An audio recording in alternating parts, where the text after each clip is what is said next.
पञ्चाननाब्ज भव षण्मुखवासवाद्याः त्रैविक्रमादिचरितम् विबुधास्तुवन्ति भाषापतिः पठति वासरशुद्धिमारात् शेषाद्रिशेखर विभो तव सुप्रभातम् ईषत्प्रफुल्ल सरसीरुहनारिकेल भूगत्रुमादिसुमनोहर पालिकानाम् आवादिमन्दमनिलः सह दिव्यगन्धैः शेषाद्रिशेखर विभो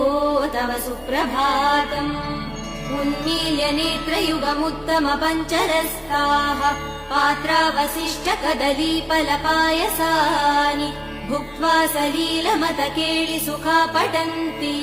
शेषाद्रिशेखर विभो तव सुप्रभातम् तन्त्री प्रकर्ष मधुरस्वनया विपञ्च्या